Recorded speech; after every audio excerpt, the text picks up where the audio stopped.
On Sharon, a budget. good morning, because I know that at this time of year it can get super stressful for people with that budget to be able to do it. So how can you do this to make somebody happy who made your life a little easier this year if you are on that budget? Well, the first thing is you have to think about why you want to give a tip, or why you want to give a gift. You want to thank them for their service, you want to reward them for their service, or you just feel very generous. And a lot of us may feel very generous, but financially we just aren't there right now. So you want to think about the people who have really gone above and beyond to do a service for you and reward them in that way. And if you don't have money to give them, to buy a gift or to give them cash, a handwritten note. Who does that anymore? A handwritten note to express your appreciation and also let them know how you want to continue to use their service in the new year.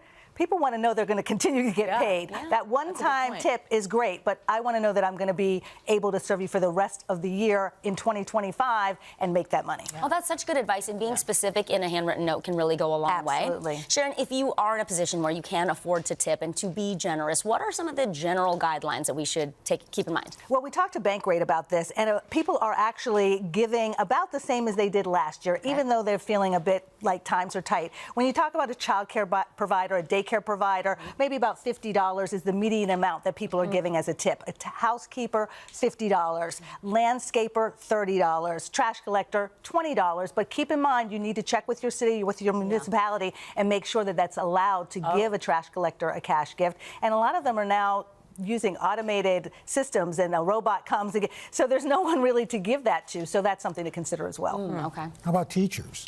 Teachers, this can be tough because you don't want to necessarily give a direct gift unless you have a personal connection. But that's when pooling your resources with other parents can be a great way to give a larger class gift and find out what the teacher really wants and needs for herself or the classroom. Now, you mentioned something that I find kind of interesting, the up to rule. What is that? The up to rule is you can give up to the price of a certain service, a session, to certain people. So that might be true for your hairstylist or barber or a pet sitter or even a manicurist. You give up to the price of what the normal service is. Again, this is someone that you have a relationship with, that you really go to regularly. I don't think people should feel necessarily, if this is the first time they're going and it's before a Christmas party, that they need to do that. The other thing is people who are with you, with your family members, with your loved ones on a regular basis. Live-in help, whether that's for elder care or child care, a nanny or a home health aide. You might want to give 1 week's pay if you can afford that. Again, you also want to let them know that they're going to be with you for the rest of 2025. That, again, is the most important part. Where is it maybe a little inappropriate to give out cash? Well, we talked to the United Postal Service, and actually mail carriers cannot accept cash gifts. A lot of people are like, who knew that?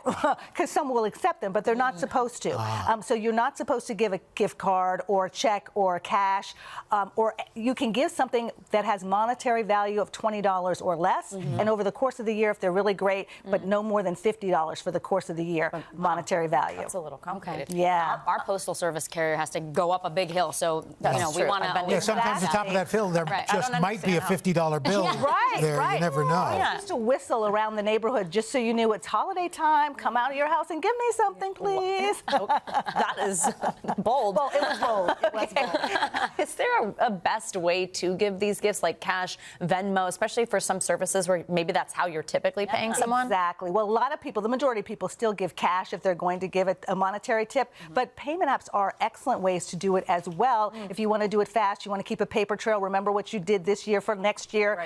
But it's not necessarily safe unless you follow some key rules. Make sure you have the information of the person, the correct phone number, the correct email. Make sure you're doing it on a secure network. If you remember as you're commuting, that's not a secure network. So you don't want to use that Wi-Fi. You want to make sure you're on a secure network. And then also multi-factor authentication, a password, a number code before you're putting it in, and you set up the alert so you get an alert as soon as the transaction is made. That's what I did, so I knew that the person I was giving it to got the money. Before you go, Sharon, let's talk quickly about charitable giving. It's so important. Yes. So very important to make sure you're strategic in your charitable giving. You want to make sure it's a 501c3 organization, so go to the IRS website and make sure, do the search to make sure it's a legitimate charity. Also, you want to make sure that you know where the money's going. Charity Navigator, GuideStar, great places to find out what the ratings are on those charities. If you can't give a lot, times are tight, go on your social media and use your social network to say why you love this charity, why it's important to you. Other people may have more means to give. Your testimony could be very powerful. And then plan now. What's your resolution? resolution for 2025, I'm going to create a budget that's my giving budget. Yeah. And so that's a way to make sure that you have that money for the future. And for those charities, volunteering, giving of your time. Giving your time, giving of your time. If you can do that, that is so powerful. Sharon Epperson, thank you. Oh my goodness, fantastic information. For more on Sharon's personal finance advice, sign up for her newsletter. Look at that right there, Money 101.